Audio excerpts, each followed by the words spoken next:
In 2006, I was sent to investigate claims of genocide going on in northern Uganda.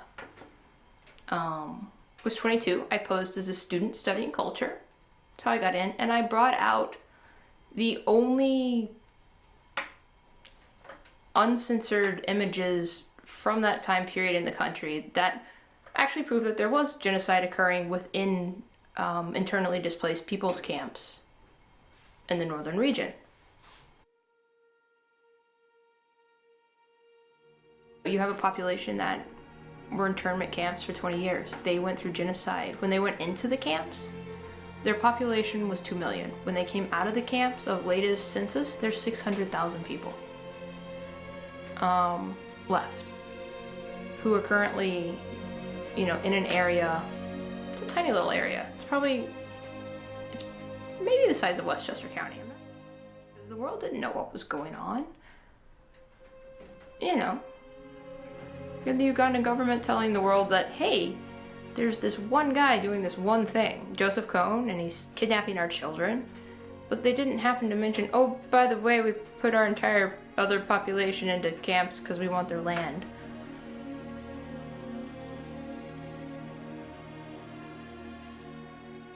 When we were there, genocide was occurring in front of us, and we had that truth.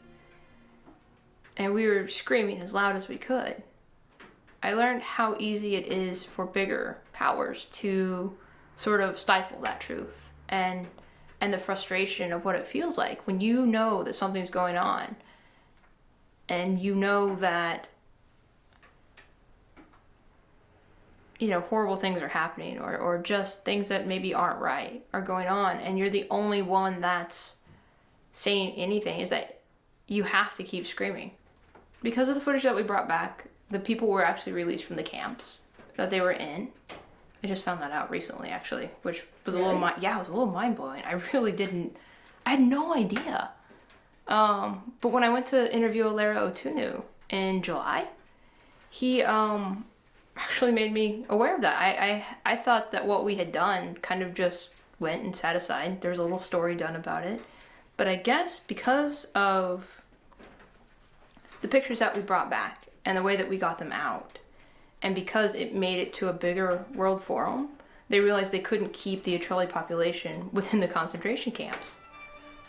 So we actually helped facilitate them being let go. Which, that was mind-blowing. If right is right, stand up for it. I mean, I learned that even if you don't think that it's making a difference, it might. It might actually make a difference, because you really only have to get one person. And if that one person can then go tell one more person, or one government can tell another government, however you look at it, you can make a difference.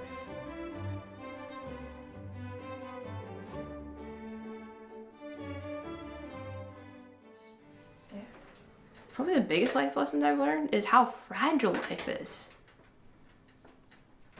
I mean, doing what I do with my team, I'm responsible not only for myself, but I'm responsible for my team. And, it's when you're working in political situations, when you're working in war zones, you can lose people. We were in one of the IDP camps, and they being the Ugandan government, set it on fire, and we all had to run out. And when everybody ran out of the camp, they sprayed bullets at us. And so some of us survived, and some of us didn't survive. That whole experience, and seeing what we saw, and walking through fields of bodies, unburied babies and children and their parents, and you see an entire family laid out in a field, that will change you. It makes you realize how precious life really is. I remember standing in one of the fields of bodies and just looking at everybody. And I'm like, they still had their clothes on, they still had whatever bits that they had with them, right? And I was standing there, I was looking at them like, wow. So when you die, I'm like, what do you take with you? And I'm like, holy crap, you take nothing. You take nothing with you other than the deeds that you've done, your memories. Like, it's your deeds and your actions is what you take. And so for me, that was really, I was kind of floored by that. I was like, oh, that's really all that matters. It's how you live your life. And if you're kind or if you're not kind, it's not what you have, it's what you do. So when I was there in 2006, a baby was born in one of the camps, and they named the kid for me, which was pretty cool. And then when I went back this year, we actually went and found little Tiff, and I found little Tiff and put little Tiff into school. Because little Tiff is 8 and not in school, and I was like, little Tiff needs to go to school. So, put little Tiff into boarding school, and little Tiff is really happy now. Just went back to the village. She only speaks English now, apparently, which is a little annoying to everybody else, but... Oops, I created a monster. I didn't mean to. When we found little Tiff, I mean, at that point, because they're so far out in the village, the teachers maybe show up twice a week to teach class. And, you know, she had her school uniform, which had holes, and she had one other dress. And that was it. So when I found little Tiff and decided to put her into school, initially I was like, oh, I'll just pay her school fees, but I didn't realize how bad the school was. And my translator was with me, and he's like, you understand what it's like going to school here? And he's like, you know, we could maybe find her another school where she could actually go to school. And so Mike found Tiff's school for me. And so we brought her out of the village for the first time. She'd never been more than 3 kilometers from the village. So we took her to the Nile River, and then we had to go buy her clothes because she didn't have any clothes or shoes.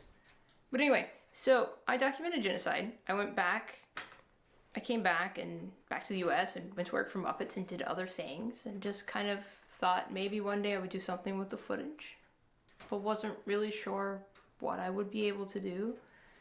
And 2 years ago, I was approached by a neurologist who is running a care center in northern Uganda called Hope for Humans. And she had seen a couple of articles that were written about my work in northern Uganda in the past, and approached me and was like, I need you to come document what is going on in the north now. And these kids, they have this weird, rare disease. We don't know what it is or why they have it, but we think it might be tied to the past. But, you know, why don't you come take a look?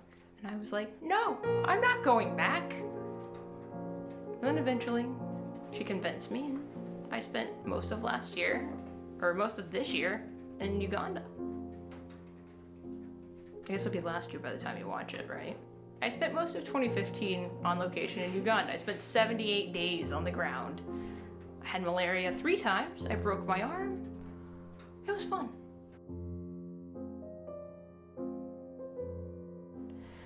Discovered that the disease itself is tied back to the time in the camps from when I was there in 2006.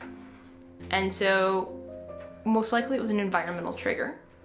And so right now we're working on talking with the, leading research scientist and sharing my footage that I shot in 2006 with the researchers who are now trying to figure out what has triggered this disease.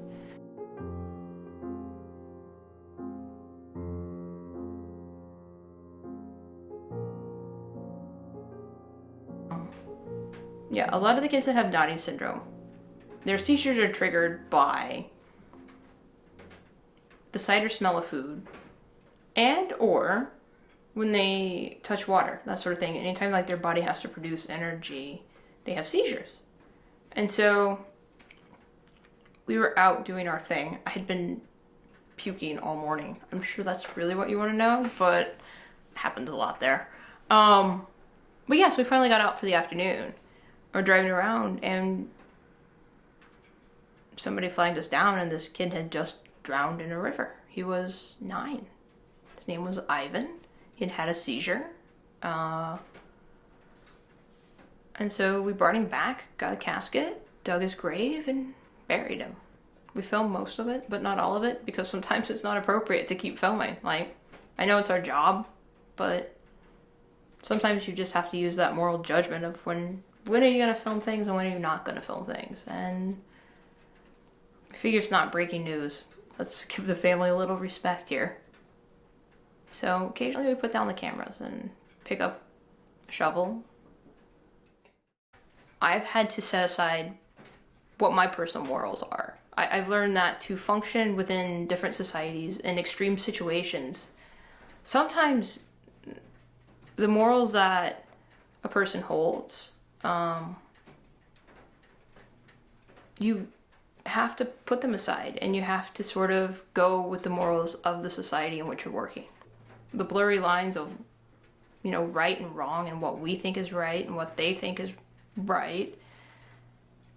If I went around trying to tell them, oh, do it my way, do it this way, this is the way it really should be done. Whether it's, when you're on the back of a motorcycle with your baby strapped to your back with no helmet on either one of you, to having multiple wives, maybe that's not exactly what I think is right.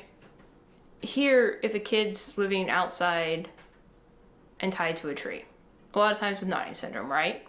They have to tie the kids to trees. You'll come across a scene, there's a kid tied to the mango tree, generally tethered at the foot.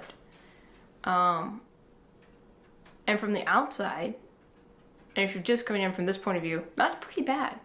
What you don't factor in is, once you get to know the story, is that, those kids tend to bolt when they have seizures. So it's actually kind of a humane thing, because they get lost and then they go fall in water and they drown, or they fall in a cooking fire and they burn to death, and, it's not so bad. I've come to appreciate,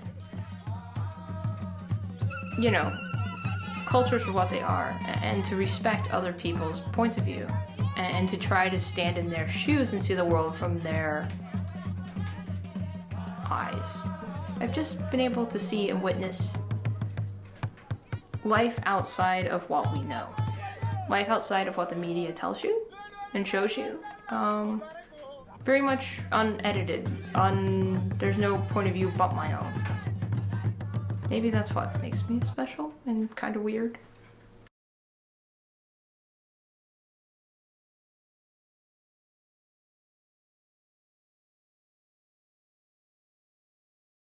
And I want people to learn that I can't stay on a thought track more than 2 seconds.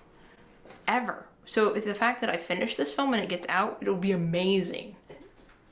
Sorry, there's a squirrel. There's literally a squirrel at the door. That was so ADD of me, but that was amazing. That was a squirrel.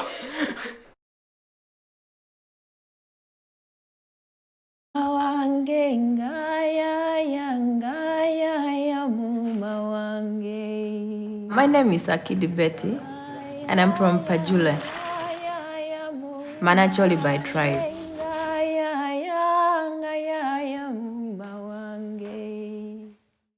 Hello, Daddy. For me, I lost so many people. For them, they got the disease, so it's like we share something in common.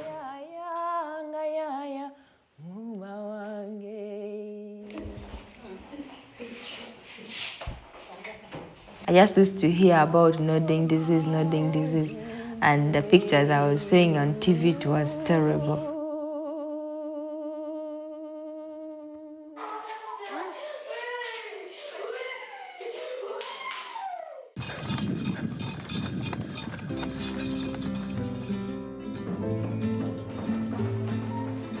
I'm in charge of the music program. I use music as a therapy for counseling my young brothers and sisters.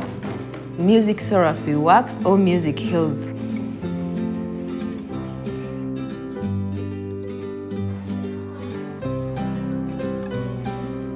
Here at the center, the first treatment is the love. When I came here, they were really, really weak. But then I started building them slowly by slowly, because most of them, they had no energy. They could not remember. You can tell a child move from here up there and the child just look at you.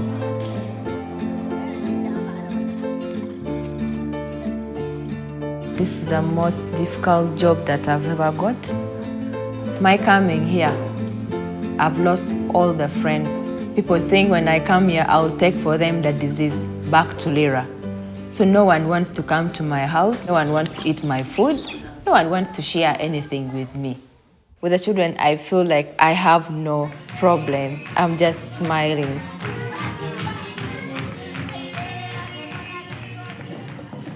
We take them to be like our children.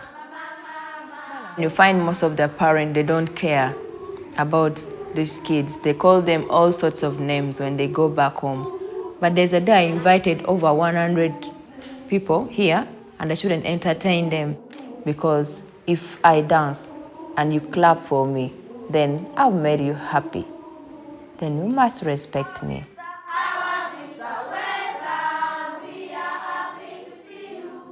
If the child is suffering from nodding syndrome, if you go through labor pain, you must love your child.